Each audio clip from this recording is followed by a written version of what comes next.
মাননীয় স্পিকার,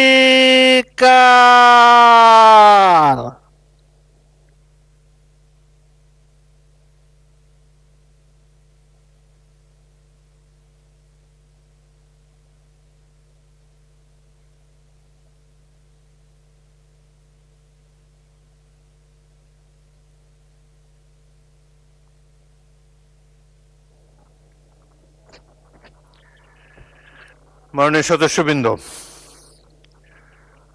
আমি এখন নোয়াখালী ৬ আসন থেকে নির্বাচিত সদস্য জনাব আব্দুল হান্নান মাসুদকে তার জরুরি জনগুরুত্বপূর্ণ বিষয়ে মনোযোগ আকর্ষণের নোটিশটি পড়ার জন্য আহ্বান জানাচ্ছি। ধন্যবাদ মাননীয় স্পিকার। মাননীয় স্পিকার, ২১০০ বর্গ কিলোমিটারের দ্বীপ হাতিয়া বাংলাদেশের অন্যতম একটি বৃহত্তম দ্বীপ। ওই দ্বীপের সাধারণ অসহায় নিঃস্ব মানুষ আমাকে ভোট দিয়ে নির্বাচিত করেছেন। আমি তাদের প্রত্যেককে ধন্যবাদ জানাচ্ছি। সেই সকল রিক্সা চালক, ভ্যান চালক, সিএনজি চালক, ফেরিওয়ালাদেরকে, যারা তাদের ফেরিগিরি করতে গিয়ে কিছুক্ষণ আমার জন্য কথা বলতেন, কিছুক্ষণ তার সবজি বিক্রির জন্য কথা বলতেন। আমি কৃষক শ্রমিক প্রত্যেককেই ধন্যবাদ জানাচ্ছি, যারা অস্ত্রের বিপরীতে দাঁড়িয়ে আমাকে নির্বাচিত করেছেন। মাননীয় স্পিকার, আমি যে জনগুরুত্বপূর্ণ বিষয় নিয়ে কথা বলতে চাচ্ছি, আমি একটু এখানে উপস্থাপন করার জন্য নিয়ে আসছি। আমি এই মায়ের প্রতিনিধি, যিনি নদীর ধারে দাঁড়িয়ে অসহায় নিঃস্ব অবস্থায় দেখাচ্ছেন মাননীয় স্পিকার, কোথায় রয়েছে। মাননীয় সদস্য, সংসদ কিছু রীতি নেওয়াজ অনুসারে চলে। সংসদের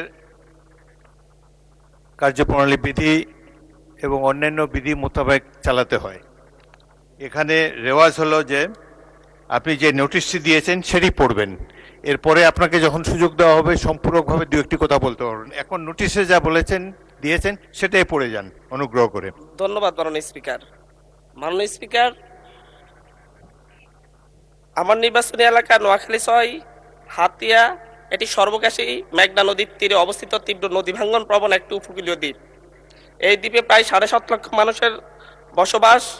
গত ৭০ বছর এই দ্বীপের মেঘনা নদীর দ্বারা তীব্র ভাঙ্গনের শিকার একটি জনপদ। গত ৭০ বছর ধরে হাতিয়ার প্রায় ৯৫ কিলোমিটার ভূমি মেঘনা নদীতে বিলীন হয়ে গিয়েছে, যার আর্থিক ক্ষয়ক্ষতির পরিমাণ হিসাব করলে লক্ষ কোটি টাকার সমান হবে। মাননীয় স্পিকার, এর মধ্যে ছিল হাতিয়ার বিখ্যাত শহর হাতিয়া শহর, যেই শহরটি বৃহত্তর নোয়াখালী অঞ্চলের সবচাইতে স্বনামধন্য এবং সবচাইতে বিখ্যাত শহর ছিল। বর্তমানেও হাতিয়ার প্রায় ৫০ কিলোমিটার এলাকা নদী ভাঙ্গনের দ্বারা আক্রান্ত। আমাদের হরনিসানন্দী ইউনিয়ন, আমাদের সুকচর নলসিরা ইউনিয়ন, সরকিং ইউনিয়ন, জাহাজবাড়া ইউনিয়ন সহ প্রায় প্রত্যেকটি ইউনিয়নই এই নদী ভাঙ্গনের করাল গাছে। অতি শীঘ্রই হাতিয়া দ্বীপকে রক্ষা করার জন্য, এই ঐতিহ্যবাহী দ্বীপ হাতিয়াকে রক্ষা করার জন্য বাংলাদেশ পানি উন্নয়ন বোর্ড কর্তৃক প্রস্তাবিত মেঘনা নদীর ভাঙ্গন হতে নোয়াখালী জেলার হাতিয়া উপজেলার পোল্ডার নং ৭৩/১ A+B এবং পোল্ডার নং ৭৩/২ রক্ষার্থে সমন্বিত পানি সম্পদ ব্যবস্থাপনা ও উন্নয়ন পেজ ১-এর শীর্ষক প্রকল্পটি বাস্তবায়ন করার জন্য প্রয়োজনীয় পদক্ষেপ নেওয়ার জন্য বিশেষ অনুরোধ করছি।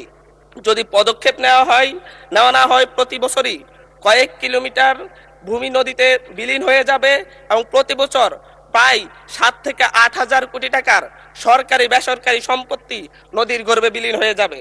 এছাড়াও হাতিয়ার চানন্দি, হরণী, সরেশ্বর, সরকিং, সুকসর ইউনিয়নের আমাদের চাষাবাদের ভূমি, মানুষের বসবাসের জায়গা সহ বাজারঘাট রক্ষা করার জন্য এই বর্ষা মৌসুমের পূর্বেই জরুরি ভিত্তিতে জিও ব্যাগ ও জিও টিউব দিয়ে রক্ষা করার জন্য আপনার বিশেষ দৃষ্টি আকর্ষণ করছি। ধন্যবাদ মাননীয় স্পিকার। ধন্যবাদ মাননীয় সদস্য। মাননীয় পানি সম্পদ মন্ত্রী জনাব শহীদুদ্দিন চৌধুরী অ্যানিকে এ বিষয়ে একটি সংক্ষিপ্ত বিবৃতি প্রদানের জন্য আহ্বান জানাচ্ছি। মাননীয় স্পিকার, আপনাকে ধন্যবাদ। মাননীয় স্পিকার, আপনার সহধর্মিণী ডক্টর দিলারা হাফিজ ইন্তেকাল করেছেন। আমি গভীর শোক প্রকাশ করছি এবং আপনার প্রতি সমবেদনা জ্ঞাপন করছি মাননীয় স্পিকার। মাননীয় সংসদ সদস্য অতীব জনগুরুত্বপূর্ণ একটি নোটিশ উত্থাপন করেছেন এবং নোয়াখালী ৬ জনাব আব্দুল হান্নান মাসুদ, আমি ওনাকে আন্তরিকভাবে মোবারকবাদ জানাচ্ছি।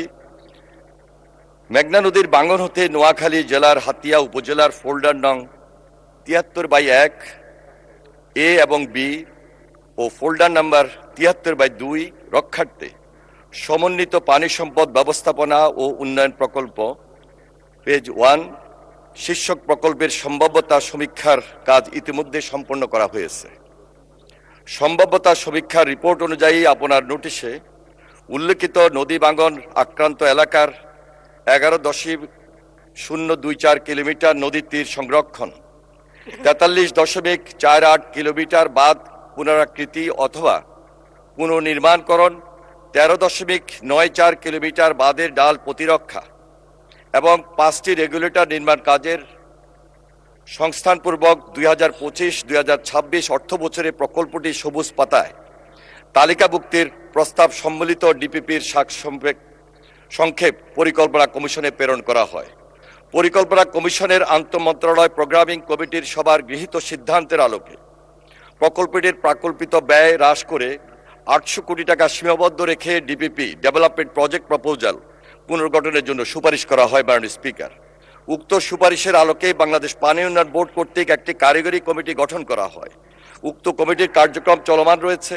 কমিটির সুপারিশের আলোকে ডিপিপি পুনর্গঠন করে যথাযথ প্রক্রিয়া অনুসরণপূর্বক পরিকল্পনা কমিশনে পুনরায় দাখিল করা হবে মাননীয় স্পিকার। প্রস্তাবিত প্রকল্পটি বাস্তবায়িত হলে নোয়াখালী জেলার হাতিয়া উপজেলা নদী ভাঙ্গনের কবল থেকে রক্ষা পাবে এবং জনগণের জানমাল রক্ষাসহ আর্থসামাজিক উন্নয়ন সাধিত হবে। বর্তমানে নদী ভাঙ্গন রোধকল্পে 2025-26 অর্থ বছরে হাতিয়া উপজেলার চাঁদনী ইউনিয়নের 4 কিলোমিটার, হরিণী ইউনিয়নের 8.880 মিটার, চর ঈশ্বর ইউনিয়নের 300 মিটার, তমরুদ্দিন ইউনিয়নের 200 মিটার, জাহাজমারা ইউনিয়নের 200 মিটার এবং নলচিরা ইউনিয়নে 550 মিটার, সর্বমোট 6.130 কিলোমিটার জিও ব্যাগ ও জিওটিউবের মাধ্যমে আপৎকালীন কাজ বাস্তবায়ন করা হয়েছে। আসন্ন বর্ষা মৌসুমে বাস্তব অবস্থার প্রেক্ষাপটে প্রয়োজন অনুযায়ী উক্ত স্থানসমূহে আরও অতিরিক্ত অনুরূপ কাজ বাস্তবায়নের পদক্ষেপ গ্রহণ করা হবে। মাননীয় স্পিকার, আপনাকে ধন্যবাদ।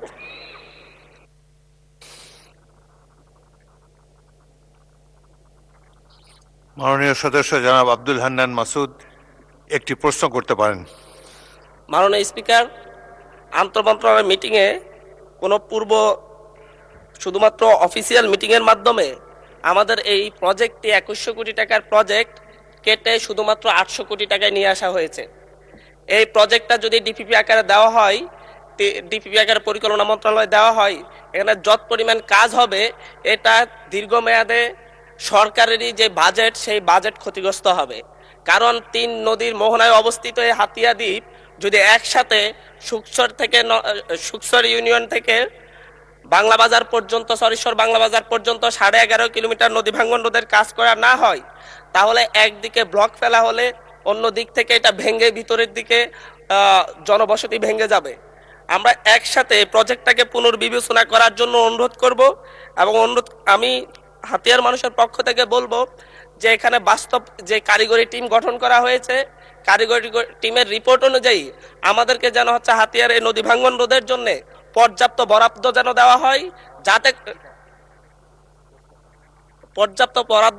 হয়, যাতে করে নদী ভাঙ্গন থেকে হাতিয়ার মানুষের যে দীর্ঘ 60 বছরের যে নদী ভাঙ্গনকে হাতিয়ার মানুষ মনে করছে এটা তাদের জন্য অভিশাপ। আসলে স্রষ্টার পক্ষ থেকে কোনো অভিশাপ হয় না, এটা আমরা যদি পরিকল্পনা নিয়ে আগাই, এটা থেকে হাতিয়ার মানুষ মুক্তি নেওয়া, সরকার যদি সহযোগী হয় এটা থেকে হাতিয়ার মানুষ মুক্তি পাবে। এই ব্যাপারে আমি আশা করি সরকার এই ব্যাপারে সহযোগিতা করবে। পাশাপাশি আমি এই সংসদে দাঁড়িয়েই মাননীয় প্রধানমন্ত্রীর দৃষ্টি আকর্ষণ করব আমার হাতিয়াতে একবার এসে যেন হাতিয়ার লক্ষ লক্ষ অসহায় মানুষ, দুস্থ মানুষদেরকে দেখে যান, যাতে করে আমরা নিয়মতান্ত্রিকভাবে জানি ইউজুয়ালি হয়ে আসে যে সরকার দলীয় এমপিদের আমন্ত্রণে সাধারণত মাননীয় মন্ত্রী প্রধানমন্ত্রী মহোদয়কে প্রশ্ন করুন, মাননীয় সদস্য মন্ত্রী মহোদয়কে একটা আমরা প্রশ্ন করুন, তারপরও মাননীয়- পর্যাপ্ত বরাদ্দ দেবেন কিনা সেটা জিজ্ঞাসা করুন। অবশ্যই আমি তারপরেও মাননীয় প্রধানমন্ত্রীকে আমার এলাকায় আমন্ত্রণ জানাচ্ছি, যাতে করে হাতিয়াতে একবার ঘুরে আসেন। আমি মাননীয় পানি সম্পদ মন্ত্রী দৃষ্টি আকর্ষণ করে বলছি, কারিগরি টিমের রিপোর্ট অনুযায়ী আমরা পর্যাপ্ত বরাদ্দ পাবো কিনা। মাননীয় মন্ত্রী। ধন্যবাদ মাননীয় স্পিকার। হাতিয়া একটা দ্বীপাঞ্চল এবং প্রতি বছরেই এখানে প্রকৃতির সঙ্গে যুদ্ধ করে সেই নদী ভাঙা নদীর আশেপাশে এলাকার মানুষ সেখানে বসবাস করছে। খুব স্বাভাবিক কারণেই প্রতি বছরে ইমার্জেন্সি ওয়ার্ক বলেন আর পার্মানেন্ট ওয়ার্ক বলেন, সেখানে পানি সম্পদ মন্ত্রণালয় সবসময় সজাগ রয়েছে এবং বড় ধরনের প্রজেক্ট নিয়েই ইতিমধ্যে 800 কোটি টাকার একটা প্রজেক্ট সেখানে বাস্তবায়ন করার উদ্যোগ গ্রহণ করেছে। ওনার যে প্রশ্ন সেটি হলো শুকচর থেকে বাংলা বাজার পর্যন্ত। আমরা আশা করছি যাচাই বাছাই এবং সমীক্ষা শেষে এই ব্যাপারে প্রয়োজনীয় উদ্যোগ গ্রহণ করব এবং ধারাবাহিকভাবে সেটি সম্পূর্ণ হবে বিদায় আমি ওনার দৃষ্টি আকর্ষণ করছি এবং আমরা আশা করছি যে খুব শীঘ্রই আমরা সমীক্ষা কাজে হাত দিব। ধন্যবাদ মাননীয় স্পিকার। মাননীয় সদস্যবৃন্দ, আমি এখন ময়মনসিংহ ৭ হতে নির্বাচিত মাননীয় সদস্য ডক্টর মোহাম্মদ মাহবুর রহমানকে জরুরি জনগুরুত্বপূর্ণ বিষয় মনোযোগ আকর্ষণের নোটিশটি পড়ার জন্য আহ্বান জানাচ্ছি। জাস্ট নোটিশটা পড়বেন, বাড়তি কথা বলবেন না।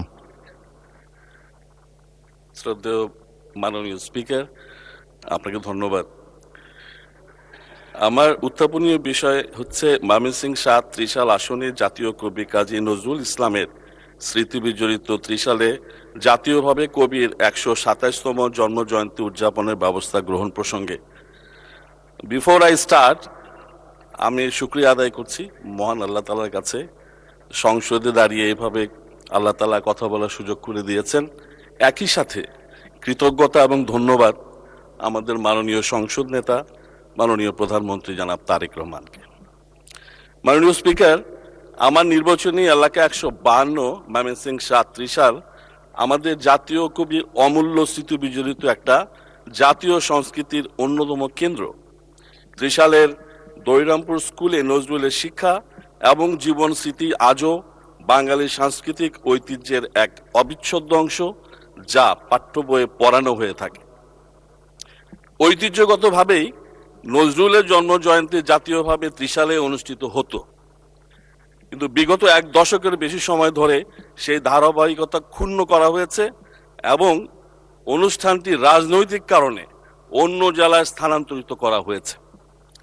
বিগত ২০০১ থেকে ২০০৬ পর্যন্ত ত্রিশালে অনুষ্ঠিত জাতীয় পর্যায়ের এই অনুষ্ঠানে তৎকালীন মাননীয় প্রধানমন্ত্রী দেশনেত্রী মরহুমা বেগম খালেদা জিয়া ৩ বার উপস্থিত থেকে নজরুল মঞ্চে নজরুল জয়ন্তীর উদ্বোধন করেন এবং একই সাথে স্থানীয় জনগণের অনুরোধে সেখানে জাতীয় কবির নামে জাতীয় কবি কাজী নজরুল ইসলাম বিশ্ববিদ্যালয় প্রতিষ্ঠা করেন। ত্রিশালবাসী সহ সমগ্র ময়মনসিংহ বিভাগ এই অনুষ্ঠানে সম্পৃক্ত। ময়মনসিংহে কবির নামে প্রতিষ্ঠিত জাতীয় কবি কাজী নজরুল ইসলাম বিশ্ববিদ্যালয়, Nazrul academy, Nazrul degree college ও বিভিন্ন শিক্ষা প্রতিষ্ঠান এই অঞ্চলের মানুষের কাছে কবির আদর্শকে লালন করার প্রধান কেন্দ্র। এলাকার আপামর জনসাধারণের দাবি জাতীয় কবি জন্ম জয়ন্তী উদযাপনের মূল কেন্দ্র পুনরায় ত্রিশালে ফিরিয়ে আনা হোক। মাননীয় স্পিকার, ত্রিশালে জাতীয়ভাবে ১২৭তম নজরুল জন্ম জয়ন্তী উদযাপনের জন্য শিগগিরই একটা স্থায়ী এবং সমন্বিত কর্মসূচি এখন সময়ের দাবি। এর আওতায় জাতীয় পর্যায়ে গবেষক, শিল্পী এবং সাহিত্যিকদের অংশগ্রহণে সেমিনার ও সাংস্কৃতিক অনুষ্ঠানের আয়োজন করা হয়। এতে একদিকে যেমন কবির প্রতি যথাযথ সম্মান প্রদর্শন করা হবে, অন্যদিকে ত্রিশালকে একটা সমৃদ্ধ সাংস্কৃতিক পর্যটন কেন্দ্র হিসাবে বিশ্বের দরবারে তুলে ধরার সম্ভব হবে। এমত অবস্থায় বিষয়টি অত্যন্ত জরুরি। আগামী মে মাসে এই প্রোগ্রাম হবে ২৫শে মে। বিষয়টি অত্যন্ত জরুরি ও জনগুরুত্বপূর্ণ বিবেচনায় নিয়ে আগামী ১২৭তম নজরুল জন্ম জয়ন্তী জাতীয়ভাবে ত্রিশালে উদযাপনের জন্য প্রয়োজনীয় কার্যকর পদক্ষেপ গ্রহণ করতে আমি মাননীয় সাংস্কৃতিক বিষয়ক মন্ত্রীর নিকট দাবি জানাচ্ছি। মাননীয় স্পিকার, আমাকে কথা বলার দেওয়ার জন্য আপনাকে অসংখ্য ধন্যবাদ। ধন্যবাদ মাননীয় সদস্য। আমি মাননীয় সংস্কৃতি বিষয়ক মন্ত্রী বাবু নিতাই রায়চৌধুরীকে এই বিষয়ে একটি সংক্ষিপ্ত বিবৃতি প্রদানের জন্য আহ্বান জানাচ্ছি। মাননীয় প্রতিমন্ত্রী নিতাই সংসদে নাই। জনাব প্রতিমন্ত্রী খৈয়ম, আপনি আপনার বক্তব্য একটি সংক্ষিপ্ত বিবৃতি দিতে পারেন। ধন্যবাদ মাননীয় স্পিকার। আমাদের ডক্টর মোহাম্মদ মাহবুবুর রহমান মাননীয় সংসদ সদস্য যে বিষয়টি উত্থাপন করেছেন, এই বিষয়টি অত্যন্ত গুরুত্বপূর্ণ। আমরা জানি যে আমাদের জাতীয় কবি কাজী নজরুল ইসলামের স্মৃতি বিজড়িত বাংলাদেশের বেশ কিছু জায়গা আছে, তার মধ্যে ত্রিশাল একটা খুবই গুরুত্বপূর্ণ জায়গা। এখানে ত্রিশালে যেমন আমাদের জাতীয় কবির নামে বিশ্ববিদ্যালয় আছে, নজরুল একাডেমি আছে, সরকারি নজরুল ডিগ্রি কলেজ আছে। এছাড়াও ত্রিশালের আবেগের সাথে, ইমোশনের সাথে নজরুল ইসলামের বিষয়টা বেশ খানিকটা জড়িত। সে কারণে এর আগে বিভিন্ন সময়ে ত্রিশালে আমাদের জাতীয় কবির জন্মবার্ষিকী সেখানে পালিত হয়েছে। আমরা এবার বসছি এই অনুষ্ঠান পালনের জন্য একটা জাতীয় কমিটি আছে। এই কমিটির সভা হবে এবং সেই কমিটির সভার ভেতর দিয়েই আমরা আমাদের নজরুল জয়ন্তী ঠিক কোথায়, কখন, কিভাবে পালিত হবে সেটা সিদ্ধান্ত নেওয়া হবে। তবে আমি আমাদের মাননীয় সংসদ সদস্যকে আশ্বস্ত করতে চাই, উনি আমাকে আমন্ত্রণ জানিয়েছেন তার এলাকা সফরের জন্যে। আমি আশা করি যে আমাদের 127তম নজরুল জয়ন্তী যেটা পালিত হবে, সেক্ষেত্রে ত্রিশালকে অবশ্যই আমরা অধিকতর গুরুত্ব দিয়ে বিবেচনা করবো ইনশাল্লাহ। ধন্যবাদ আপনাকে। মাননীয় সদস্য জনাব মাহবুবুর রহমান একটা প্রশ্ন করতে পারেন। ধন্যবাদ মাননীয় স্পিকার। মাননীয় মন্ত্রী মহোদয়, আপনার বক্তব্য শুনলাম। আপনি বাংলাদেশের অনেক জায়গার সাথে ত্রিশালকে মিলিয়ে কথা বলেছেন। আপনার জ্ঞাতার্থে জানাচ্ছি যে নজরুলকে বাংলাদেশে নিয়ে এসছেন সেই ব্যক্তি দারোগা রফিজুল্লাহ। উনি এনে ত্রিশালের একটি ইউনিয়ন বইলর, সেইখানে দারোগা বাড়িতে ওনাকে প্রথম নিয়ে আসেন এবং এই নজরুল কিশোরের অনেকটা সময় এই ত্রিশালে কাটান। ঐতিহ্যবাহী বিচুতিয়া বাড়িতে উনি থেকে নজরুল দৈরামপুর স্কুলে পড়াশোনা করেন। সেই বিশ্ববিদ্যালয়ের সামনের বটতলায় এখনো তার স্মৃতি বিজড়িত বটতলা হিসাবে পরিচিত। আমার মনে হয় যে আমরা বিগত দিনে আমাদের সরকারের সময় 2001 থেকে 2006 আমরা যে অবস্থায় ছিলাম, জাতীয় পর্যায়ে অনুষ্ঠান ত্রিশালেই হতো। আমি অনুরোধ করব মাননীয় মন্ত্রীকে যে দয়া করে আমাদের নেত্রী, দেশনেত্রী বেগম খালেদা জিয়া স্মৃতি বিজড়িত, উনি তিনবার সেখানে গিয়েছেন এই প্রোগ্রাম উদ্বোধন করতে। রেওয়াজ অনুযায়ী সেখানে এইবারও মাননীয় প্রধানমন্ত্রী ওনার যা উদ্বোধন অনুষ্ঠানে আমি আশা করব আপনারা সংস্কৃতি মন্ত্রণালয় থেকে সেই রেওয়াজটা অব্যাহত রাখবেন, ফিরায় নিয়ে আসবেন আগের ঐতিহ্য। এবং আমাদের মাননীয় মন্ত্রী মহোদয়ের কাছে প্রধানমন্ত্রীর কাছে আমন্ত্রণ জানাতে চাই, আগামী 25শে মে নজরুল জয়ন্তীতে উনি ত্রিশালে পদার্পণ করবেন এবং সারা ত্রিশালবাসী নয়, ময়মনসিংহ, বৃহত্তর ময়মনসিংহবাসী সেই জন্য অপেক্ষা করছে। মাননীয় মন্ত্রী, আপনাকে অগ্রিম ধন্যবাদ জানিয়ে সেই কমিটির মিটিংয়ে ত্রিশালকে জাতীয়ভাবে পালনের সিদ্ধান্ত গ্রহণের সুবিধা করে আপনি যেন আমাদেরকে সবাইকে আগামী দিনের এই নজরুলকে আবার পুনরায় তার ঐতিহ্য ফিরে আনতে পারি, সেই লক্ষ্যে কাজ করবেন, এই আশা রেখে আমি আমার কথা শেষ করছি। আমি মন্ত্রী মহোদয়ের কাছে আশা করি উনি এই ব্যাপারে নিশ্চয়ই আমার উত্তরে কিছু বলবেন। মাননীয় প্রতিমন্ত্রী এ বিষয়ে একটি সংক্ষিপ্ত বিবৃতি দিতে পারেন।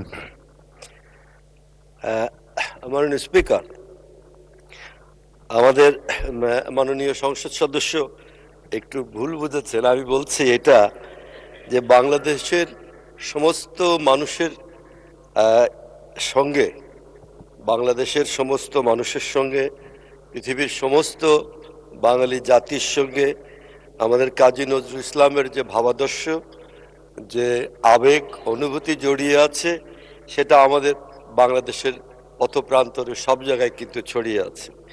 সেই দিক থেকে আমরা জানি যে তার বিষয়টি আমাকে বিভিন্নজন বিভিন্নভাবে বলেছেন যে বিভিন্ন জায়গায় আমরা এই অনুষ্ঠানটি পালন করতে পারি কিনা। ইতিমধ্যে আমরা আমাদের সাংস্কৃতিক মন্ত্রণালয়ের পক্ষ থেকে বাংলাদেশের সমস্ত জায়গায় আমাদের সাংস্কৃতিক কর্মকাণ্ডকে বেগবান করার জন্য আমরা গুরুত্বপূর্ণ সিদ্ধান্ত নিয়েছি। আমরা শিক্ষা মন্ত্রণালয়, পররাষ্ট্র মন্ত্রণালয় সহ আমরা বিভিন্ন সভা করেছি ইতিমধ্যে এবং অত্যন্ত গুরুত্বপূর্ণ কিছু সিদ্ধান্ত নিয়েছি। আমাদের মাননীয় প্রধানমন্ত্রী এই বিষয়ে আমাদের বিশেষ নির্দেশনা দিয়েছেন। তার অংশ হিসাবে কাজী নজরুল ইসলামের যে জন্মজয়ন্তী, সেটা আমরা অত্যন্ত গুরুত্বের সঙ্গে পালন করব। এবং আপনি যেটা বলেছেন, আমি এই সংসদে আমি মাননীয় প্রধানমন্ত্রী আছেন, তাকেও আমি আপনার হয়ে অনুরোধ জানাবো যাতে তিনি যে এই সামনের যে আমাদের নজরুল জয়ন্তী আছে, সেই জয়ন্তীতে তিনি প্রধান অতিথি হিসেবে উপস্থিত থাকেন।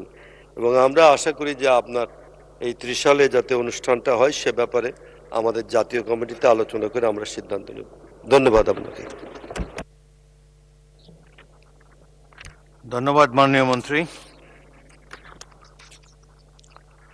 মাননীয় সদস্যবৃন্দ, দিনের কর্মসূচি অনুসারে আজকে রাষ্ট্রপতির ভাষণের উপর আলোচনা স্থগিত করা হলো। এখন দিনের কার্যসূচি অনুসারে কার্যপ্রণালী বিধির ৬২ বিধি অনুসারে জনগুরুত্বপূর্ণ বিষয় মুলতবি প্রস্তাবের উপর আলোচনা। ঢাকা ১৫ আসন থেকে নির্বাচিত মাননীয় বিরোধী দলের নেতা ডাক্তার মোহাম্মদ শফিকুর রহমান কর্তৃক আনীত জুলাই জাতীয় সনদ সংবিধান সংস্কার বাস্তবায়ন আদেশ ২০২৫ অধ্যাদেশ নং ১ ২০২৫-এর অনুচ্ছেদ ১০ অনুযায়ী সংবিধানের সংস্কার পরিষদের অধিবেশন আহ্বান প্রসঙ্গে জনগুরুত্বপূর্ণ বিষয়ে মুলতবি প্রস্তাবের উপর আলোচনা অনুষ্ঠিত হবে। মাননীয় সদস্যবৃন্দ, কার্যপ্রণালী বিধির ৫০২ বিধি অনুসারে আলোচনাটি ২ ঘণ্টা ব্যাপী অনুষ্ঠিত হবে। আমি এখন মাননীয় বিরোধী দলের নেতা জনাব মোহাম্মদ শফিকুর রহমানকে তার প্রস্তাবের উপর বক্তব্য রাখার জন্য আহ্বান জানাচ্ছি। তবে আপনারা এই প্রস্তাবের উপর যারা আলোচনা করতে চান তারা ইতিমধ্যে তালিকা আমার কাছে পাঠিয়েছেন। মাননীয় বিরোধী দলের নেতা, আপনি দয়া করে আপনার বক্তব্য প্রদান করুন। মাননীয় বিরোধী দলের নেতা, আপনি কি পরে আবার বলতে চান? এখন তাহলে সংক্ষিপ্তটা বলেন, পরে আবার বলবেন। ধন্যবাদ মাননীয় স্পিকার। আমি প্রথমেই মহান আল্লাহ তাআলার দরবারে আপনার সহধর্মিনী দিলারা হাফিজের আত্মার মাগফিরাত কামনা করছি এবং মহান মানবের দরবারে তার জন্য জান্নাতুল ফেরদাউস কামনা করছি। আমি আবারও ধন্যবাদ আপনাকে জ্ঞাপন করছি। গত ১৫ তারিখ অনুষ্ঠিত অধিবেশনে পয়েন্ট অফ অর্ডারে দাঁড়িয়ে গুরুত্বপূর্ণ বিষয়টি আমি আপনার দৃষ্টিতে আনতে সক্ষম হয়েছিলাম এবং আপনি অনুগ্রহ করে আমাকে পরামর্শ দিয়েছিলেন এই ব্যাপারে যথাযথভাবে নোটিশ প্রদান করার জন্য। সে নোটিশ প্রদান করা হয়েছে এবং আপনার অনুপস্থিতিতে মাননীয় ডেপুটি স্পিকারের দায়িত্ব পালন করেছেন। প্রাথমিক আলোচনার পর বিষয়টি আলোচ্য সূচিতে অন্তর্ভুক্ত করার সিদ্ধান্ত তিনি দিয়েছেন। সে মোতাবেক আজকে দিনের শেষ আলোচ্য বিষয় হিসাবে ২ ঘণ্টার জন্য এই বিষয় নির্ধারণ করা হয়েছে। আমি বিরোধী দলের পক্ষ থেকে আপনাকে আন্তরিক মোবারকবাদ জানাচ্ছি এটা সূচনা করার জন্য। বাংলাদেশের স্বাধীনতার এক এক করে ৫৪ বছর অতিক্রম হয়েছে। এর মধ্যে অনেক সরকারই গঠিত হয়েছে এবং পরিবর্তন হয়েছে। মানুষের বিপুল প্রত্যাশার জায়গায় দাঁড়িয়ে আজকে আমরা সকলেই বলে থাকি যে স্বাধীনতার পূর্ণ আকাঙ্ক্ষা এখনো বাস্তবায়িত হয়নি। আপনি একজন গর্বিত বীর মুক্তিযোদ্ধা বীর বিক্রম। আমিও ক্ষুদ্র একটি শহীদ পরিবারের সন্তান। সে মুক্তিযুদ্ধে যারা জীবন দিয়েছিলেন, আমাদের পরিবার কয়েক ফোঁটা রক্ত দিয়ে তাদের সাথে শরীক হওয়ার সৌভাগ্য অর্জন করেছে। বাংলাদেশ আমাদের সকলের। পর্যায়ক্রমে কেউ না কেউ এই দেশের শাসনভার পরিচালনা করবেন, এটাই স্বাভাবিক। একটি গণতান্ত্রিক রাষ্ট্র যেখানে কোনো রাজতন্ত্র থাকে না, সেখানে বংশ পরম্পরায় শাসনেরও ব্যবস্থা থাকে না। জনগণের ভোটের মাধ্যমেই সরকার গঠিত হয় এবং সেই গঠিত সরকার দেশ পরিচালনা করে। দুঃখের বিষয়, অতীতে জনগণের ভোটে নির্বাচিত হওয়া সত্ত্বেও জনগণের ভোটের অধিকার বারবার খর্ব করা হয়েছে, কোনো কোনো ক্ষেত্রে হত্যা করা হয়েছে। প্রথম যে সরকার গঠিত হয়েছিল, তারা জনগণের ভোট পেয়েই নির্বাচিত হয়েছিলেন, কিন্তু আমরা সেখানে লক্ষ্য করলাম যারা বহুদলীয় গণতন্ত্রের কারণে এই সুযোগটা পেয়েছিলেন, তারাই এসে বহুদলীয় গণতন্ত্রকে হত্যা করে একদলীয় বাকশাল কায়েম করলেন। ৭২-এ যে সংবিধান ছিল, এই সংবিধান তার অনেকটুকু এখানে হারিয়ে ফেলে। যখন একদলীয় কোনো শাসন ব্যবস্থা কোনো দেশে সাংবিধানিকভাবে স্বীকৃত হয়ে যায়, কার্যত সেই দেশে জনগণের ভোটের আর বড় কোনো মূল্যায়ন থাকে না। এভাবে বারবার সরকার এসেছে, সরকার গিয়েছে। সর্বশেষ ২০০৯ সালে যারা সরকার গঠন করেছিলেন, ৮ সালের একটা বোঝাপড়ার নির্বাচনের মধ্য দিয়ে তারা দেশে কি করেছেন তার জ্বলন্ত সাক্ষী আজকের এই সংসদ। আমি সেদিনও বলেছিলাম, আমার ধারণা ফ্যাসিস্ট সরকারের হাতে নির্যাতনের শিকার হননি এমন বোধহয় কোনো সদস্য এখানে নেই। কেউ হয়েছেন বারবার, কেউ হয়েছেন হয়তো একবার, যারা সৌভাগ্যবান। অনেকেই দেশেই থাকতে পারেন। নির্যাতনের ভয়াবহতা এতটাই ভারী ছিল যে তারা নিজ জন্মস্থানের মাটি আঁকড়ে ধরে থাকতে পারেননি। এই দীর্ঘ সময় ধরে ১৫.৫ বছর জাতির উপর প্রচণ্ড দুঃশাসন চাপিয়ে দিয়ে তাণ্ডব চালানো হয়েছে। অসংখ্য মায়ের বুক খালি হয়েছে, বোনেরা বিধবা হয়েছে, শিশুরা এতিম হয়েছে। অসংখ্য লোককে গুম করা হয়েছে। গুমের শিকার ২৩৫ জন লোক এখনো তাদের আপনজনের কাছে ফিরে আসেননি। তাদের আপনজন জানেন না আসলে তাদের বাস্তব অবস্থা কি হয়েছে, তারা কি বেঁচে আছেন নাকি দুনিয়া থেকে বিদায় নিয়েছে। এই সময়ের ভিতরে এক্সট্রা জুডিশিয়াল কিলিংয়ের শিকার হয়েছেন ২৬৬২ জন মানুষ, যারা মিনিমাম কোনো বিচার আলোয় দেখার সুযোগ পাননি। তাদেরকে নির্মমভাবে খুন করা হয়েছে। কার্যত তখন যারা আমরা বিরোধী দলে ছিলাম, এর নির্মম ভিকটিম তারাই হয়েছিলাম। এ সমস্ত পরিবারের কাছে আজকে আমাদের কোনো জবাব নেই। শুধু তাই নয়, রাষ্ট্রের সকল সাংবিধানিক প্রতিষ্ঠানকে একে একে ধ্বংস করে ফেলা হয়েছিল এবং সবগুলোতেই দলীয় কর্তৃত্ব এককভাবে কায়েম করা হয়েছিল দেশকে কুক্ষিগত করার জন্য। শেষ পর্যন্ত আমরা লড়ে গেছি সবাই, যার যার জায়গা থেকে যতটুকু পারি ম্যাক্সিমাম। তাদের অপকর্মের শেষ পরিণতি হিসাবে ২০২৪ সালের জুলাই মাসে যে আন্দোলন তরুণ যুব সমাজের দ্বারা দানা বেঁধে উঠেছিল, আগস্টের ৫ তারিখ গিয়ে এটা পরিণতি লাভ করেছে। এই জন্য কোনো দেশের ক্যালেন্ডারে ৩৬ জুলাই বলে কিছু নাই, আমাদের দেশে তা প্রতিষ্ঠিত হয়েছে। এই আন্দোলনে যারা নেতৃত্ব দিয়েছেন তারা সৌভাগ্যবান, আমি আরেকবার তাদেরকে অভিনন্দন জানাই। কিন্তু এই আন্দোলন শুধু মুষ্টিমেয় কিছু যুব সমাজ সম্পৃক্ত ছিলেন না, বরঞ্চ এই আন্দোলনে কৃষক, শ্রমিক, মেহনতি জনতা, মোটে, মাঝি, মজুর, ছাত্র জনতা সবাই সম্পৃক্ত হয়েছিলেন। দুধের শিশু নিয়ে মাও রাস্তায় নেমে এসেছিলেন এবং এইরকম শিশুরাও, ৪ বছরের শিশু এই আন্দোলনে শহীদ হয়েছে। মাননীয় বিরোধী দলের নেতা, আমি আমি অত্যন্ত- যাচ্ছি, ওই জায়গায় চলে না, যাচ্ছি। আমি আপনাকে বিনীতভাবে স্মরণ করে দিতে চাই, এটা 2 ঘন্টার আলোচনা। প্লিজ, আমি এই জায়গায় আপনারা চলে যে যাচ্ছি। তালিকা দিয়েছেন সেখানে তো অনেক টাইম আপনারা জি, বেশি জি, আমি দিয়েছেন, যাচ্ছি। আমি আর সুতরাং 2-3 মিনিট সময়ের বেশি উপর একটু নিচ্ছি না। খেয়াল রাখবেন, পরে আপনি আবার বলার আমি সুযোগ মাত্র পাবেন। 2-3 মিনিট নিচ্ছি মাননীয় okay, please, speaker. Thank you. তো সেই প্রেক্ষাপটে ওই ফেসিবাদ যাতে আর ফিরে না আসে, এই জন্যই জুলাইতে আকাঙ্ক্ষা তৈরি হয়েছিল যে দেশ একটা ন্যায্যতার ভিত্তিতে ন্যায় বিচারের উপরে একটা দেশ কায়েম হবে, যেখানে সবাই সবার সমান অধিকার পাবে নাগরিক হিসাবে। তার প্রেক্ষিতে দীর্ঘ আলাপ আলোচনার পর প্রধান প্রধান রাজনৈতিক দল, নিবন্ধিত রাজনৈতিক দল সমন্বয়ে দীর্ঘ আলোচনার পর মাসের পর মাস ইন্টারিম গভর্নমেন্ট যে জাতীয় ঐক্যমত্য কমিশন গঠন করে দিয়েছিল, তারা সংস্কারের কিছু প্রস্তাব চূড়ান্ত করেছেন এবং এরই আলোকে মাননীয় প্রেসিডেন্ট তিনি একটি আদেশ জারি করেছেন। যে আদেশটি আমি গতদিন সবিস্তারে পড়ে শুনিয়েছি। আজকে আর আমি সেই দিকে যাচ্ছি না। বিরোধী দল থেকে যারা বক্তব্য দিবেন, হয়তো সরকারি দল থেকেও দিবেন, বিশেষ করে বিরোধী দল থেকে যারা এই আলোচনায় অংশগ্রহণ করবেন তাদের তালিকা আমরা দিয়েছি। তারা এই বিষয়ে কথা বলবেন এবং আপনাকে ধন্যবাদ, আপনি আমাকে আবার শেষের দিকে সুযোগ দেওয়ার কথা বলেছেন। আমার তখন কোনো কথা থাকলে সেই সময় আমি উপস্থাপন করব।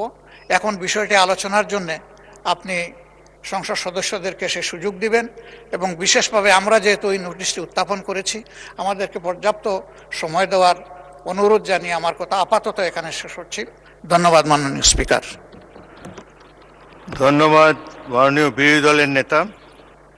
আমরা বিরোধী দলকে যথেষ্ট গুরুত্ব দিয়ে থাকি জাতীয় সংসদে এবং আপনাদেরকে আশ্বস্ত করতে পারি সরকারি দলের চেয়ে একটু বেশি টাইম আপনাদেরকে দেওয়া হবে বিরোধী দলকে। এখন আমি আহ্বান করছি মোহাম্মদ শফিকুল ইসলাম, 112 পটুয়াখালী। আপনার সময় 7 মিনিট। সময়ের মধ্যে 7 মিনিটের মধ্যে অনুগ্রহ করে শেষ করবেন।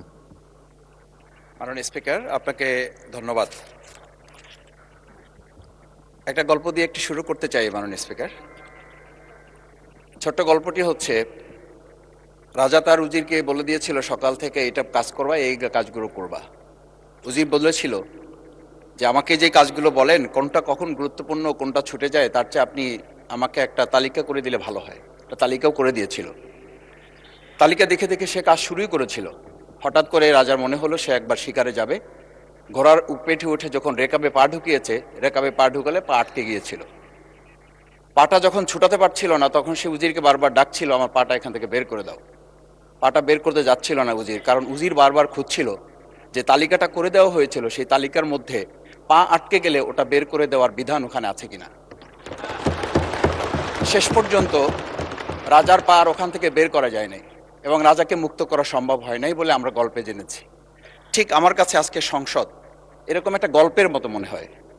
আমরা জুলাই সনদে যখন আমাদের 4 বছরের সন্তানরা জীবন দিয়েছে, আমরা যখন দেখেছি বিগত 17 বছর উন্নয়নের কথা বলে আমাদের নির্বাচনকেই ভুলে দেওয়া হয়েছিল, আবার বিগত 1.5 বছর আমরা লক্ষ্য করলাম যে সে সময় আমরা কেউ কেউ নির্বাচন এবং নির্বাচন বলে বলে আমরা আমাদের মাথা থেকে বিচার এবং সংস্কারটাই ভুলে দিয়েছিলাম। আবার এখন এসে আমরা দেখলাম যে আমাদের নখের কালি শুকাতে না শুকাতেই উন্নয়নের কথা বলে আমরা আবার জুলাই সনদটাকেই ভুলে দিতে বসেছি। আমি খুবই বিব্রত হই যে আমাদের সন্তানেরা রাস্তায় দাঁড়িয়ে সেদিন কি প্ল্যাকার্ডে এটা লিখেছিল যে আমরা একটা ফ্যামিলি কার্ডের জন্য আজকে রাস্তায় দাঁড়িয়েছি। সেদিন তারা দাঁড়িয়েছিল মাননীয় স্পিকার, সেদিন তারা দাঁড়িয়েছিল, লেখা ছিল রাস্তাগুলোতে আমাদের সন্তানেরা বুকে গুলিবিদ্ধ হয়ে পা হারিয়ে চোখ হারিয়ে দাঁড়িয়ে রাস্তা ব্যারিকেড দিয়ে লেখা ছিল রাস্তা সংস্কারের কাজ না, রাষ্ট্র সংস্কারের কাজ চলছে। আমরা যেন সংস্কারের কথাটা মাথায় নিতে পারছি না। আমরা সংস্কারের পরিবর্তে এখন আমরা সংশোধনের দিকে যাচ্ছি। আমরা তো এই সংশোধনীর জন্য আমাদের ছেলেরা, আমাদের তরুণ যুবকরা, আমাদের জনতারা কাজ করে নাই। আমি একটা কথা পরিষ্কার বলি, অ্যামেন্ডমেন্টের জন্য তো শেখ হাসিনাও সেদিন অফার করেছিল 24 ঘন্টা দরজা খোলা আছে, তোমরা সংশোধনের জন্য আসো। সেদিন এই ছাত্র জনতা সংশোধন মেনে নেয়নি, তারা সংস্কারের জন্য কথা বলতে চেয়েছিল। আজকে আমরা সংস্কারটা মাথায় নিতে পারছি না কেন? মাননীয় স্পিকার, আমি আর একটা কথা আপনাকে একটু স্মরণ করানোর জন্য বলছি। আমরা ছোট সময় আমি বাংলায় সাহিত্যে অনার্স করে, আজকে আমাকে আপনি স্নেহের সাথে মাসুদ বলে বলেছেন। আমার সংসদের নাম শফিকুল ইসলাম। এই মাসুদ নামটা যারা একেবারে খুব আমাকে স্নেহ করেন, আদর করেন, তারাই ডাকেন। আমি বাংলার সাথে আমাদের রাষ্ট্রবিজ্ঞানের ছিল, রাষ্ট্রবিজ্ঞানে আমরা ছোট একটা বাক্য পড়েছিলাম, নেসেসিটি নোস নো লস। আমরা এই নেসেসিটিটাকে আজকে একটা সংবিধানের ধারাবাহিকের মধ্যে আমরা আটকে ফেলেছি। আমরা লাইন খুঁজতেছি, আমরা দাড়ি কমা সেমিকোলন খুঁজতেছি। আমরা আজকে পরিষ্কার একটা কথা বুঝি যে আমাদের এই সংস্কারের প্রয়োজনটা এই কারণে দরকার হয়েছে, এই প্রস্তাবটা এজন্য উত্থিত হয়েছে যে এটা 30 কার্য দিবসের মধ্যে যেখানে করার কথা ছিল সেখানে আমরা খাল খননে গুরুত্ব দিলাম, ফ্যামিলি কার্ডে গুরুত্ব দিলাম, কৃষি কার্ডে গুরুত্ব দিলাম, আমরা আরো অনেক কাজে গুরুত্ব দিলাম, অথচ যেটার জন্য আজকে নির্বাচন করে আমরা এখানে নিজেরা কথা বলার সুযোগ পেলাম সেই সংস্কার আমরা নজর দিতে পারলাম না কেন? মাননীয় স্পিকার, আমি আর দুটো কথা বলি। আমরা আমাদের প্রিয় মাতৃভূমি বাংলাদেশ, এই বাংলাদেশের সামগ্রিক প্রয়োজনকে সামনে রেখে আমাদের একটা কথা মাঝে মধ্যেই বলতে হয় যে আমরা যখন এই রাষ্ট্র সংস্কারের কথা, আমাদের সংবিধানের ধারাগুলোর কথা বলি, আমাদের কাউকে আমরা এই কথা বলতে শুনি যে গণভোটে যে 4টা বিষয় উল্লেখ করা হয়েছে, আমাদের এই 70% লোকরা ভোট দিয়েছে, 51% সরকারি প্রতিনিধিত্ব করছেন। আমি তো একটা কথা যদি পরিষ্কার করে সরকারি বেঞ্চে যারা আছেন, ট্রেজারি বেঞ্চে যারা আছেন, তাদের বিনয়ের সাথে যদি জিজ্ঞেস করতে চাই যে আমরা 51% ফ্যামিলি কার্ডের পক্ষে ভোট দিয়েছে আর আমাদের 70% তো জুলাই সনদের ভিত্তিতে রাষ্ট্র গঠনের পক্ষে ভোট দিয়েছে, আমরা তাহলে 51%কে গুরুত্ব দিয়ে ফ্যামিলি কার্ড বিতরণ করে জনগণের সেই 17 বছরের উন্নয়নের কথা বলে কি আমরা মূল জায়গা থেকে আমাদের দেশের জনগণকে আবার আরেকটা জায়গায় নিয়ে যেতে চাচ্ছি এমন করে যে আমরা লক্ষ্য করছি, আমরা বলি সবার আগে বাংলাদেশ, আমরা বলি সবাই মিলে বাংলাদেশ। আমি তো তা লক্ষ্য করছি না। আমাদের আশঙ্কার জায়গাটা, আমাদের উদ্বেগের জায়গাটা, উৎকণ্ঠের জায়গাটা মাননীয় স্পিকার ওইখানে যে 11টা সিটি কর্পোরেশনের প্রশাসক বদল হয়েছে, আমরা কি লক্ষ্য করলাম না সবাই মিলে যদি বাংলাদেশ হয় তাহলে সরকারি দলের বাইরে একজন যোগ্য লোক সৎ কি মানুষ ওখানে খুঁজে পাওয়া গেল না? মাননীয় স্পিকার আরেকটা কথা বলি, 42টা জেলা প্রশাসক বদল হয়েছে। মাননীয় স্পিকার, এই পাশ থেকে প্রায় কথা বলি যে এখানে বলা হয়েছে যে মানে আমরা সবাই মিলে বাংলাদেশ, সবার বাংলাদেশ যখন বলি সবাই মিলে দেখি টেবিল চাপড়িয়ে আমরা এই মহান জাতীয় সংসদকে খুবই সরগরম করে ফেলি। এই 42টা যে জেলা প্রশাসক নিয়োগ হয়েছে, এই জেলা পরিষদে গোটা বাংলাদেশের মধ্যে আজকে এখানে যে কমিটি হয় সেই কমিটিতে আমরা বলি ন্যায্যতার ভিত্তিতে আপনাদের থেকে 2জন দেন, 1জন দেন। মাননীয় স্পিকার, খুবই বিনয়ের সাথে জিজ্ঞেস করি, আমরা কি সেই নতুন বাংলাদেশের দিকে যেতে পেরেছি যেই বাংলাদেশে এই 42 জন জেলা পরিষদের একজন জেলা পরিষদকে আমরা কাউকে খুঁজে বের করতে ওখানে ন্যায্যতার ভিত্তিতে দিতে পারলাম না? মাননীয় স্পিকার, আমরা তত্ত্বাবধায়ক আমাদের অন্তর্বর্তীকালীন সময়ে যখন 1-2 জায়গায় এরকম প্রশাসক নিয়োগ হয়েছে আমরা বললাম এটা সংবিধান লঙ্ঘন এবং এটা গণতন্ত্রের সাথে সাংঘর্ষিক। আজকে গণতন্ত্রের নির্বাচনের ভিত্তিতে আমরা যখন একটা সরকার পেলাম, সেই সরকারে স্থানীয় নির্বাচনের দিকে না গিয়ে যেখানে সরকারের প্রশাসক ছিল তাদেরকে তড়িঘড়ি করে বদল করে বিশ্ববিদ্যালয় গেলে থেকে শুরু করে নিজ দলীয় লোক গ্রহণ করে আমরা কি এটা বলতে পারি যে সবাই মিলে বাংলাদেশ এবং সবার আগে বাংলাদেশ আসলে এটা আমাদের দেশে আসছে? আমরা বলতে পারি না বিধায়ী আজকে জুলাই সনদ বাস্তবায়ন এবং তার ভিত্তিতে আমাদেরকে এখানে শপথ গ্রহণ করানো হয়েছে। আমাদের এই ট্রেজারি বেঞ্চ থেকে আমাদেরকে বলা হয় এটাই নাকি অবৈধ হয়েছে। অবৈধ একটা কাজ জাতীয় সংসদে আমাদের কাছে কাগজ প্লেস করেছে কে? যারা প্লেস করেছে তাহলে তাদেরকে তো আগে আইনের আওতায় নিয়ে আসা উচিত। এই অবৈধ কাজে আমাদেরকে কারা সহযোগিতা করেছেন? এই অবৈধ প্ররোচনা আমাদেরকে কে দিয়েছেন? এটা তো আমরা জোর করে কেউকে ঘরের পকেট থেকে আমরা নিয়ে আসি নাই। মাননীয় স্পিকার, আমি তো বাউফল থেকে আমার এই মানে সংস্কারের শপথের জন্য আমি তো কাগজ বাউফল থেকে নিয়ে আসি নাই, এখান থেকে দেওয়া হয়েছে। মাননীয় স্পিকার, সবশেষ বলবো, আসুন সময় থাকতে নাহলে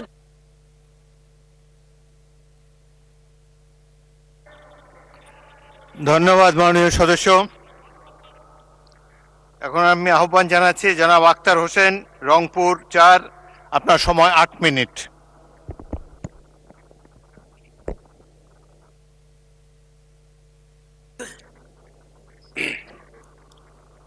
মাননীয় স্পিকার,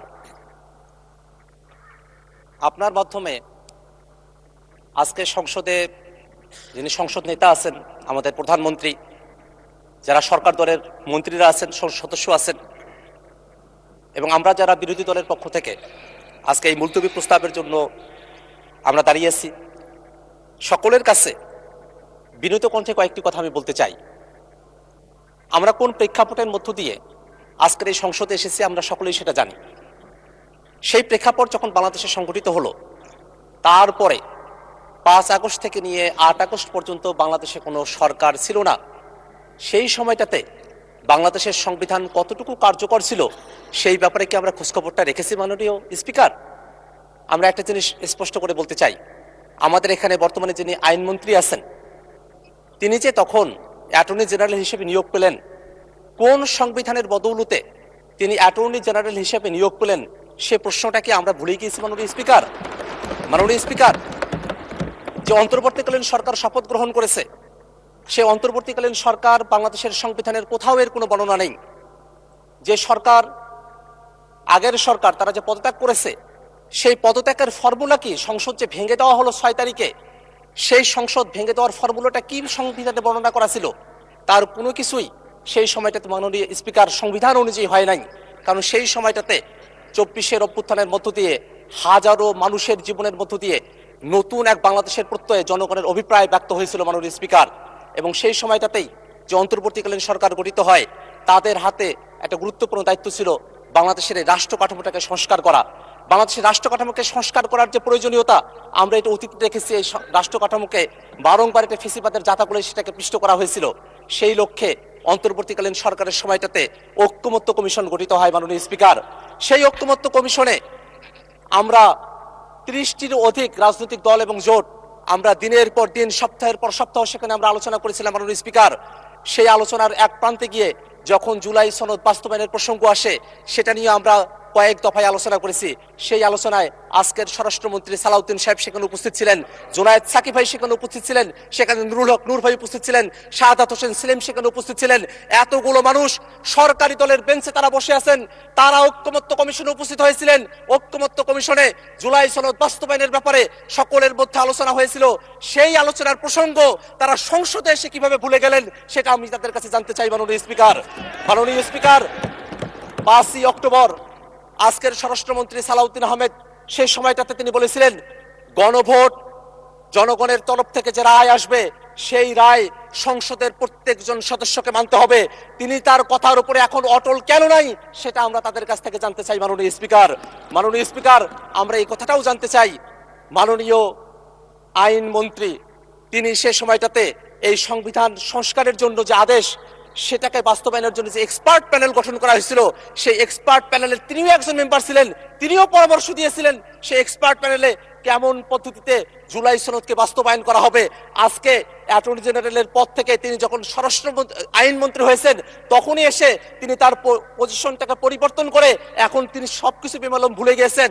আজকে তারা এসে হবস, লক আর রুশো পড়ার কথা বলছেন। আমার তো মনে হয় হবস, লক আর রুশো পড়ার মধ্য দিয়ে তারা অতীতে যে নৈতিকতার পাঠ, সেই নৈতিকতার পাঠটা তারা ভুলে গিয়েছেন। যদি নৈতিকতার পাঠ তাদের থাকতো, তাহলে এতগুলো জনগণের সামনে জনাব তারেক রহমান আমাদের প্রধানমন্ত্রী, তিনি 30শে জানুয়ারি রংপুরে আবু সাইদের জন্মভূমিতে দাঁড়িয়ে তিনি বলেছিলেন, দয়া করে গণভোটে হ্যাঁ দিন। দয়া করে গণভোটে হ্যাঁ দেওয়ার কথা বলে তারা এখন এসে গণভোটে রায় মানতে কেন চান না, সেই প্রশ্নটা আমরা মাননীয় প্রধানমন্ত্রীর কাছে করতে চাই। আমরা আরো স্পষ্ট করে আপনার মাধ্যমে জানতে চাই, যে আদেশ জারি করা হয়েছে সে আদেশটা নাকি আইন নয়, এমন ধরনের বক্তব্য এখানে উপস্থাপন করা হয়। অথচ বাংলাদেশ সংবিধানের 152 নম্বর আর্টিকেলের মধ্যে একটা আদেশও যে আইন হতে পারে সেই ব্যাপারে সেখানে স্পষ্ট নির্দেশনা দেওয়া আছে।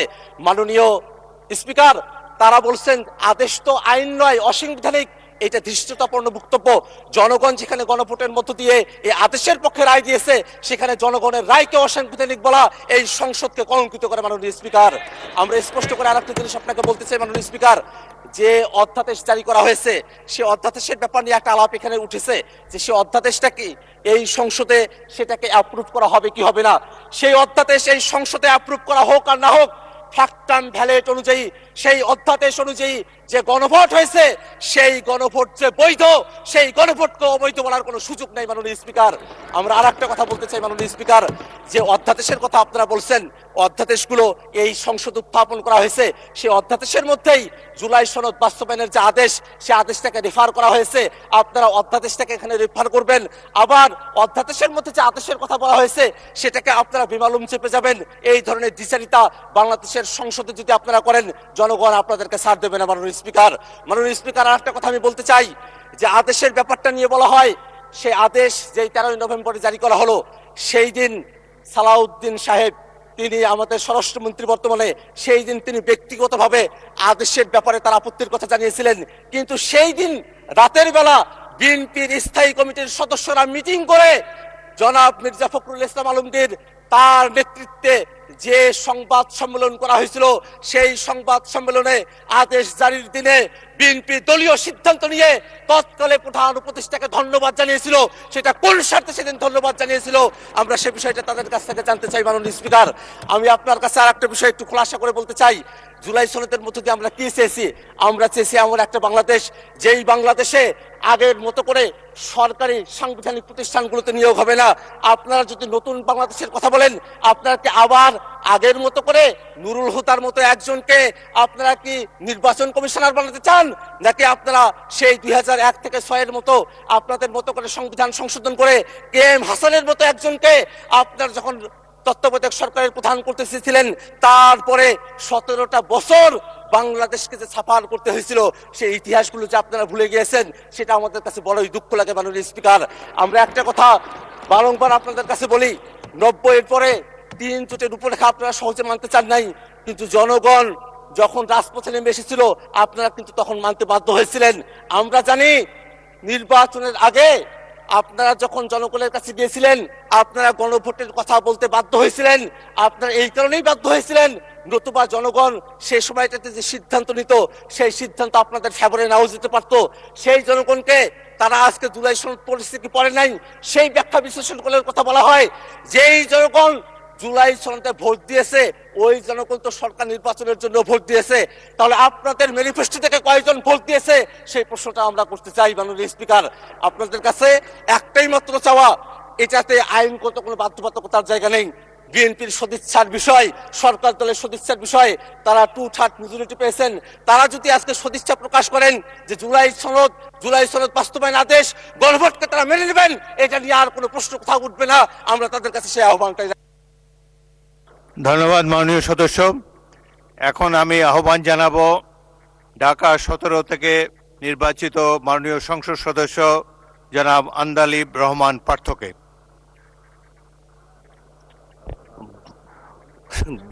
ধন্যবাদ। Bhola, I am very sorry, Andalib Rahman Partha, Bhola 1।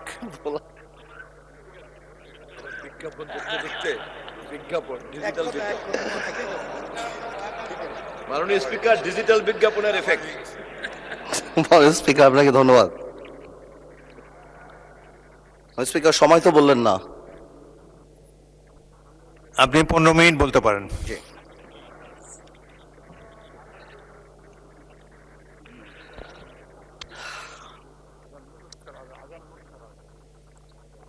মাননীয় স্পিকার,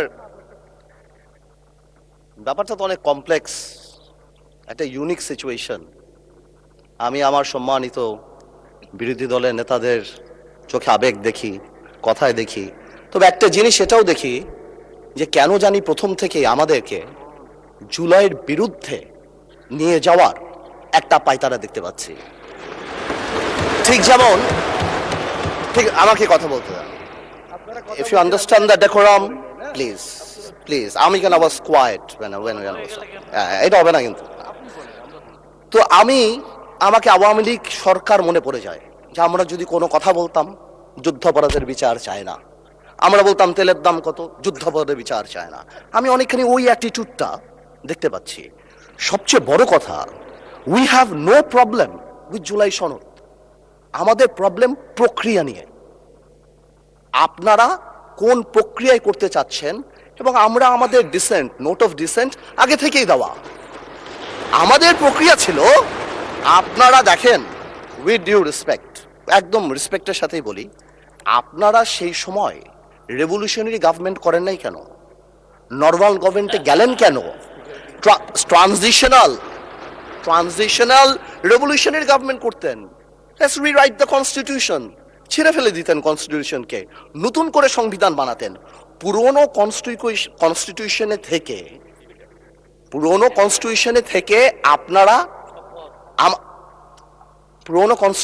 থেকে আপনারা সংবিধানকেই বাতিল করে দিতে যাচ্ছেন। এটা আসলে হয় না। It is unique. The revolution was unique, এর পরবর্তী government was unique, and what we had a quasi constitutional government. Doctrine of necessity তে আমরা কখনো কনস্টিটিউশনকে সম্মান দিয়েছি। ডক্ট্রিন অফ নেসেসিটিতে সংস্কারকে মাথায় রেখে অফ কোর্স রিয়েলাইজ, যেটা তো আজকে থেকে রিয়েলাইজেশন না, 72 থেকে রিয়েলাইজেশন, আইয়ুব খানের অত্যাচার থেকে, যে আমাদের constitutional framework is set in such a way যে কোনো মুহূর্তেই আমাদের প্রিমিয়ার একজন স্বৈরাচার হয়ে যেতে পারে। সে কারণে তো গণপরিষদ করা হয়েছিল।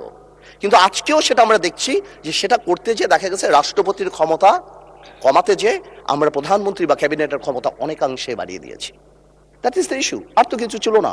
এই কারণেও বা আমরা আমাদের কনস্টিটিউশনাল ফ্রেমওয়ার্ক রিয়েলাইজ করেছি উই নিড চেঞ্জ।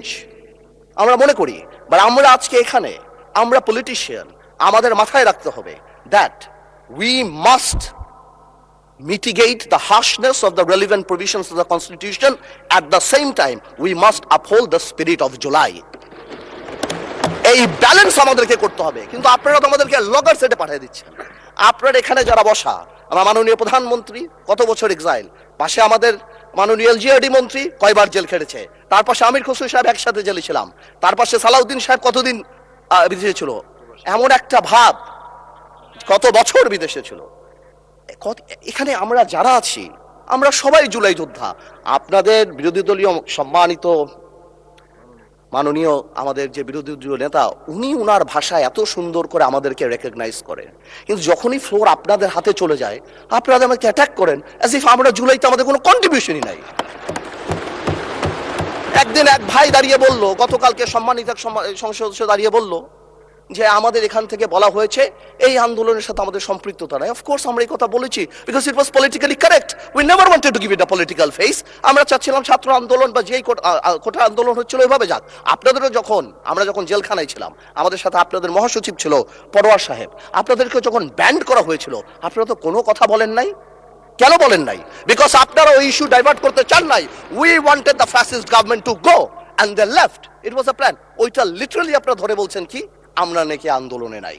শুনেন, আপনারা 6 বলে 12 রান করেছেন, কিন্তু এর আগের 300 রান আমরা সবাই মিলে করেছি। সুতরাং আপনাদের একজন একটা কথা বলবেন, আরেকজন আপনারা আমাদেরকে লগর সেটে নিয়ে যাবেন, আমাদেরকে অ্যাটাক করবেন। আপনাদের কথা আজকে দেশবাসী বিভ্রান্ত যে আমরা নাকি জুলাই সনদ বাস্তবায়ন করতে চাই না।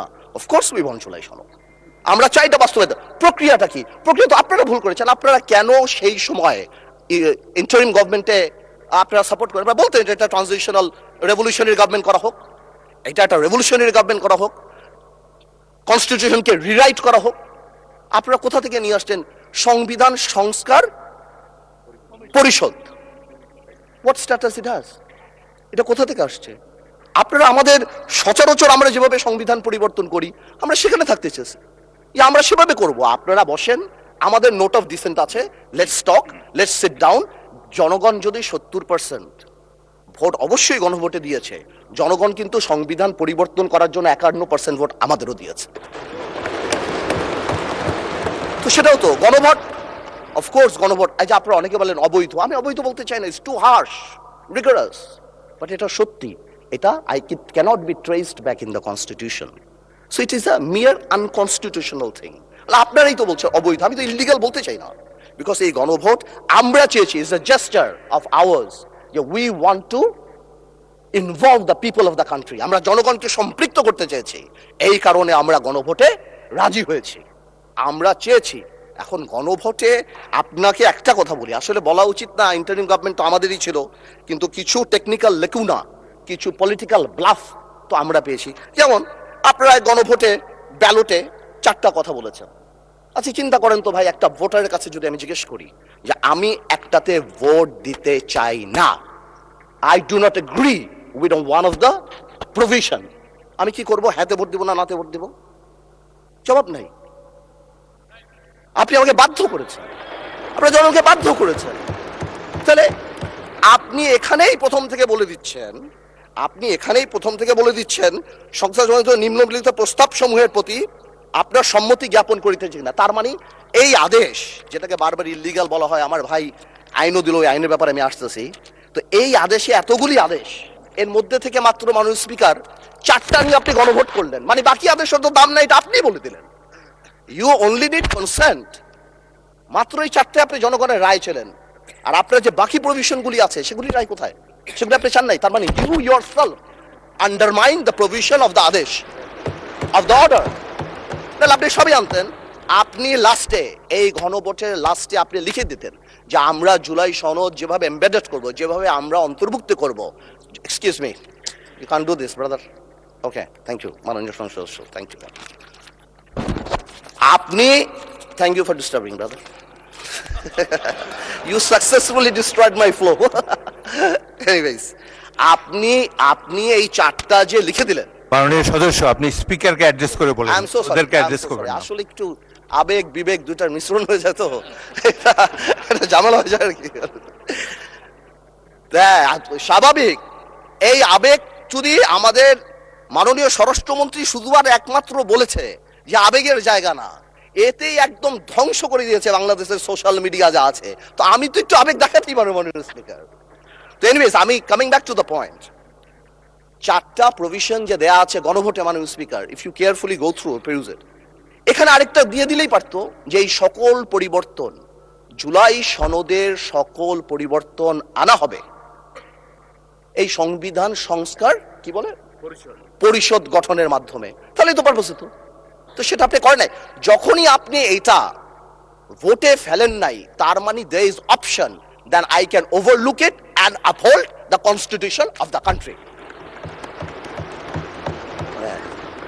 এই রেভলিউশনকে আমরা শ্রদ্ধা করি।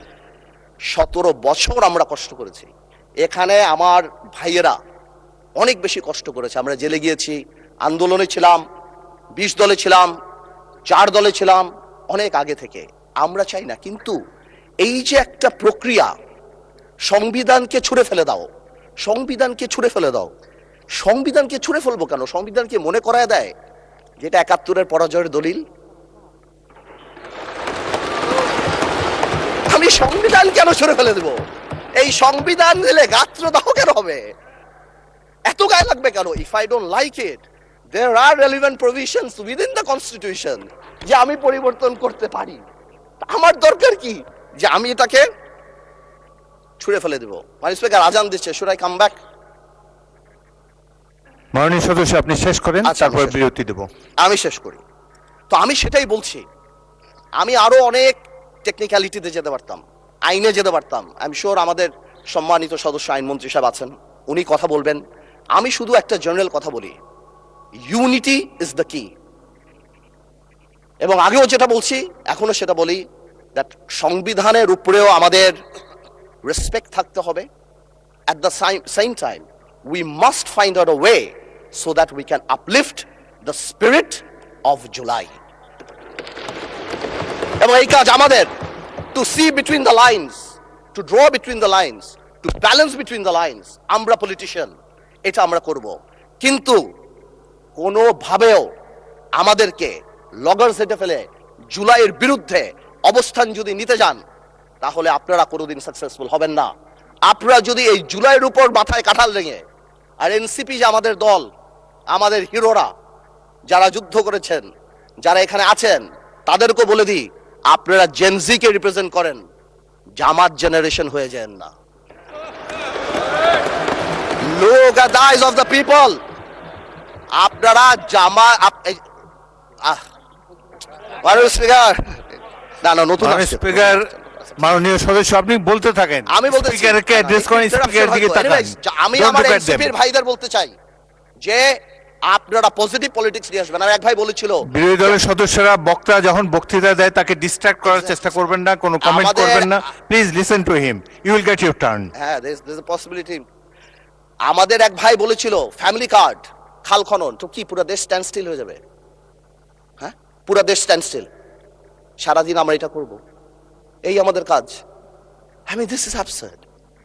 আমরা অবশ্যই এটাকে করব, আমরা অবশ্যই এটাকে রেসপেক্ট করব। এর কারণে আমরা এখানে, এই আন্দোলনের কারণে আমরা এখানে, হয়তো আমরা জেলে থাকতাম, but the country must move on. সুতরাং আমি যেটা বলবো যে আমরা সবাই মিলে আমরা বসি, আমরা আলাপ করি, কিন্তু আমাদের কোনো সদস্যর বক্তব্যে যাতে জুলাইকে আন্ডারমাইন না করা হয়। কারণ মনে রাখতে হবে, যেদিন আবু সাইদ শহীদ হয়েছিল সেদিন চিটাগংয়ে ওয়াসিম আকরামও কিন্তু শহীদ হয়েছিল। কন্ট্রিবিউশন কিন্তু কারো কম না, আমাদের সবারই। কেউ হয়তো 2 গুলিতে মারা গিয়েছে, কেউ 1 গুলিতে মারা গিয়েছে, কিন্তু মারা গিয়েছে কিন্তু অনেকেই। আমি তাই বলছি বারবার, আমরা ন্যাশনাল ইউনিটি ডাকি, আমরা কথা বলি, কিন্তু আপনারা দয়া করে আমাদেরকে অ্যাটাকিং এ যাবেন না। আমাদের জেস্টার প্রথম থেকে দেখেন, মাননীয় প্রধানমন্ত্রী নির্বাচনের পর থেকে জেস্টার দেখেন। আপনাদের বাড়ি গিয়েছে, বড় বড় নেতাদের বাড়ি গিয়েছে, এই জেস্টারকে পজিটিভ হতে নেন। আর আপনারা তো ম্যানুভার করতে পারেন, প্রবলেম কি? আপনারা সারা জীবন ভারতের বিরুদ্ধে রাজনীতি করে ভারতের সাথে গোপনে মিটিং করছেন, ওটাও তো ম্যানুভার। আপনারা তো ম্যানুভার, এমন তো না আপনারা, no this is a good quality brother, don't be upset. আপনারা তো মিটিং করছেন, this is a good quality. আর আপনারা সারা জীবন ইসলামের নামে রাজনীতি করে লাস্টে এসে বলছেন আমরা শরিয়া আইন চাই না। আপনারা তো ভোটের জন্য ইউ হ্যাভ ডান ইট। আজকে প্রবলেম কি? তা আমার কথা বলে একটু ম্যানুভার করেন, সংবিধানটাকেও আমরা রেসপেক্ট করি, জুলাই সনদকেও আমরা রেসপেক্ট করি। ইনশাল্লাহ, since we have good spirit, we have good intention, আমরা পজিটিভ ভালো কিছু নিয়ে আসব। এবং আমি আপনাকে বলে দিচ্ছি, যদি জুলাই সনদের বিরুদ্ধে আমরা স্ট্যান্ড করি, এরা স্ট্যান্ড, আমাদের ঐক্য স্ট্যান্ড করে, আমি আন্দালিব রহমান পার্থ তার বিরুদ্ধে দাঁড়িয়ে কথা বলবো ইনশাআল্লাহ। But you don't dictate us the প্রক্রিয়া, the system, how we do it. যেভাবে হবে সেভাবে আমরা করব, সংবিধানকেও রাখবো, জুলাইকেও সম্মান করব। আপনাদের সবাইকে ধন্যবাদ। মাননীয় সদস্যবৃন্দ, মাগরিব নামাজের জন্য 30 মিনিট বিরতি দেওয়া হলো। ধন্যবাদ।